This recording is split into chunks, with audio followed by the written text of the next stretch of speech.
अपनी लागणी दुभावવા માટે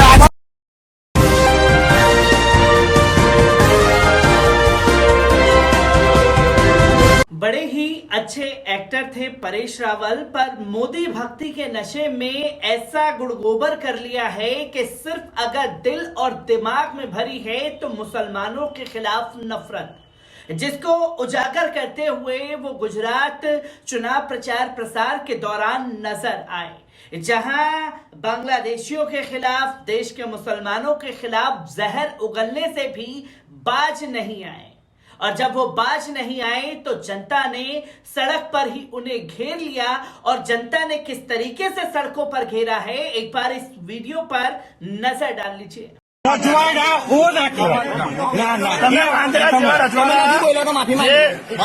વલ્લભભાઈ પટેલે વાંધા છે રજવાડા ભેગા કર્યા તમે નિવેદન મારી વિડીયો છે એટલે અમારે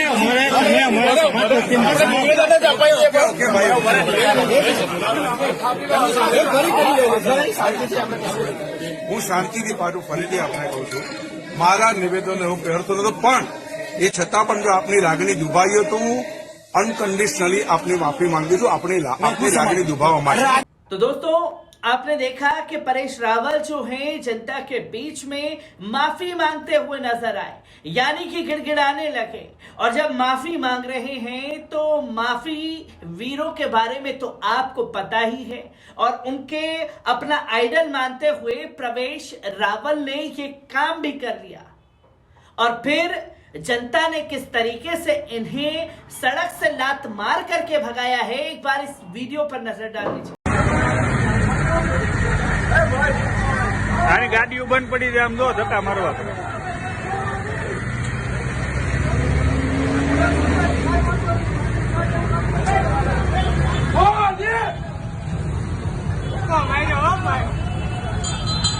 तो दोस्तों, आपने ये वीडियो देखा जहां परेश रावल को गाड़ी पर सवार करवा करके लोग उनकी गाड़ी को धक्का मार करके निकालते हुए दिखाई दिए हैं, जिसका वीडियो सोशल मीडिया पर वायरल हुआ है। और आखिरकार परेश रावल ने ऐसा क्या कुछ कह दिया जिसकी वजह से बवाल मचा हुआ है, एक बार उस बयान पर भी नजर डाल लीजिए। એટલે તમારે જો ભાઈ ગેસનો બાટલો મોંઘો છે ને તો સસ્તો થઈ જશે, મોંઘવારી ઉપર ગઈ છે તો નીચે આવશે, રોજગાર પણ લોકોને મળશે, પણ આ બધું મળશે, પણ તમારી આજુબાજુ જ્યારે બાંગ્લાદેશીઓને રોહિંગ્યા રહેતા હશે દિલ્હીની જેમ, ત્યારે તમે શું કરશો? આ ગેસના બાટલામાં તમે શું પેલા બંગાળીઓની ફિશ પકાવશો? શું કરશો તમે? એટલે આ વસ્તુ બહુ સમજવાની જરૂર છે। ભાઈ શ્રી કેજરીવાલ, પેલા તો રામમાં શું છે, કોણ રામ? રામનું પેલા તમે પ્રમાણ લાવો, રામનું બર્થ સર્ટિફિકેટ લાવો, રામનું પેન કાર્ડ લાવો, આ બધું કરતા હતા। અને પછી એમણે કહ્યું કે હું તો ભાઈ અયોધ્યા માટે સ્પેશિયલ ટ્રેનો કાઢવાનો છું। આ ઢોંગીને તમે ક્યાં પહોંચો? કેટલે પહોંચો તમે? તો આવા માણસોથી ચેતતા રહેજો, કારણ કે આ એવું મોટું દૂષણ આવી જશે, તમને ખબર પણ નહીં પડે અને બાજુમાં ઘર થઈ જશે, એટલું યાદ રાખજો। આ બધી વસ્તુથી બચવાની જરૂર છે। મોંઘવારી તો એકવાર તમે સહન કરી લેશો, અને ગુજરાતનો માણસ સહન કરી લે, પણ આ તમે સહન નહીં કરી શકો, તમને ખબર નહીં પડે આ ઉદ્ધય તમને ક્યાંથી કરડી જશે। એટલે હું તમને આ ચેતવવા જ આવ્યો છું, અને આ જે વસ્તુ મેં કહી છે દરેકે દરેક વસ્તુ સાચી છે, કેજરીવાલ જેવી ખોટી નથી। એટલે આ વસ્તુ બહુ સમજવાની જરૂર છે। અને જે ગાળો ભાંડે છે આ લોકો, એમાં જે એમના એક ભાઈ છે એને તો મોઢા ઉપર ડાયપર પહેરવાની જરૂર છે, બાળો ક્યાં પહેરવાની જરૂર છે? માણસ જે પ્રમાણે બેફામ બોલે છે। आपने परेश रावल को सुना, जहां वो बंगालियों के बारे में अभद्र टिप्पणी करते हुए दिखाई दिए, क्योंकि उन्होंने तो इस वीडियो में ये तक कह दिया कि मोदी जी जो हैं वो सबके बाप हैं, चाहे बंगाली हो, और बंगालियों को किस तरीके से मछुआरे कारोबारी में लगाया है इसके बारे में अपने दिमाग की गंदगी निकालते हुए दिखाई दिए। और अब ये करना जो है परेश रावल को खास तौर पर महंगा पड़ गया है, क्योंकि अब बंगाल के लोगों ने और खासतौर पर तृणमूल कांग्रेस के पूर्व सांसद मोहम्मद सलीम ने परेश रावल के खिलाफ मुकदमा दर्ज कराया है। किस तरीके से तमाम चीजें सामने आई हैं, एक बार इस रिपोर्ट पर नजर डालते हैं। सत्तारूढ़ बीजेपी के लिए गुजरात में चुनाव प्रचार के दौरान बंगालियों पर टिप्पणी कर अभिनेता परेश रावल बड़े विवाद में फंस चुके हैं। बंगाल में सत्तारूढ़ तृणमूल कांग्रेस ने अभिनेता परेश रावल पर उनकी भद्दी टिप्पणियों के लिए निशाना साधा है। तो वहीं पूर्व सांसद और माकपा नेता मोहम्मद सलीम ने पुलिस में शिकायत उनके खिलाफ दर्ज करवाई है।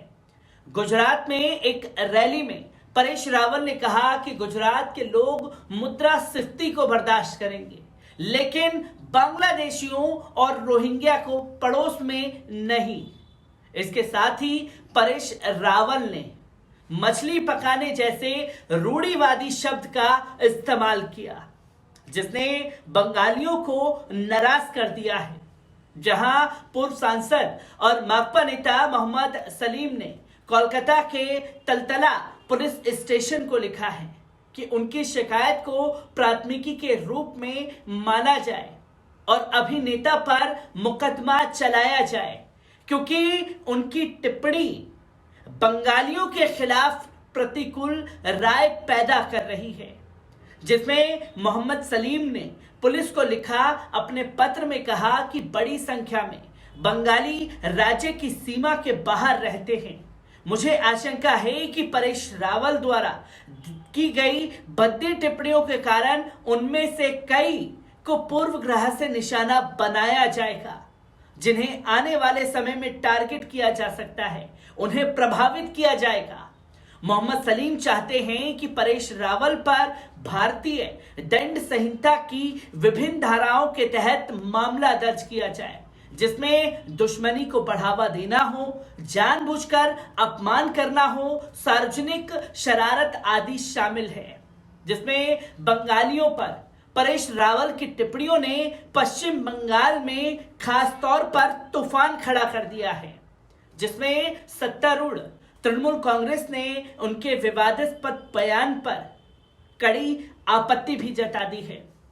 हालांकि दिग्गज अभिनेता ने एक माफी के साथ अपनी टिप्पणियों को समझाने का प्रयास भी किया है।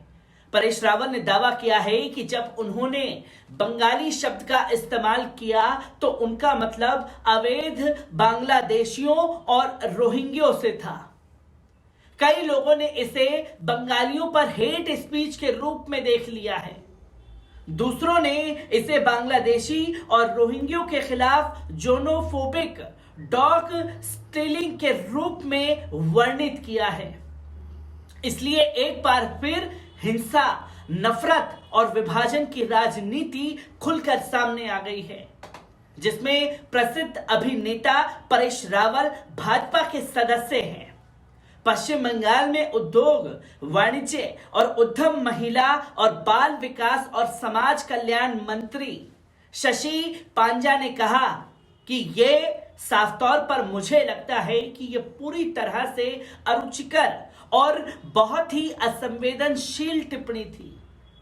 गैस सिलेंडर की बढ़ती कीमतों और महंगाइयों से निपटने में भाजपा और केंद्र सरकार असमर्थ है, लेकिन उन्होंने समस्या को पूरी तरीके से बदल दिया है और इस बार इसे बंगालियों और मछली खाने की उनकी आदत की ओर मोड़ दिया है।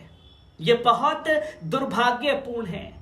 अब आप बंगाल को निशाना बना रहे हैं, क्योंकि सभी को पता है कि आप 2021 के विधानसभा चुनाव में जीत नहीं पाए।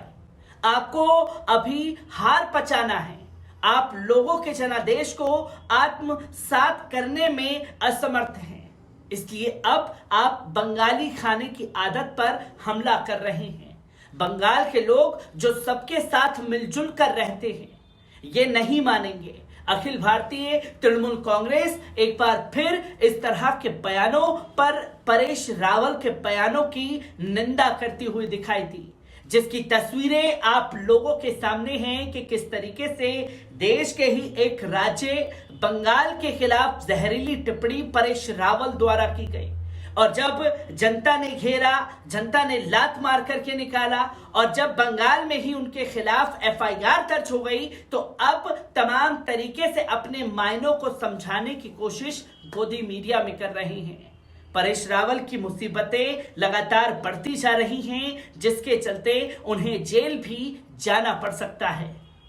पर क्या कार्रवाई होगी, ये सबसे बड़ा सवाल खड़ा हो जाता है। मैं ऐसी ही खबरों से आपको रूबरू कराता रहूंगा। दीजिए इजाजत, शुक्रिया।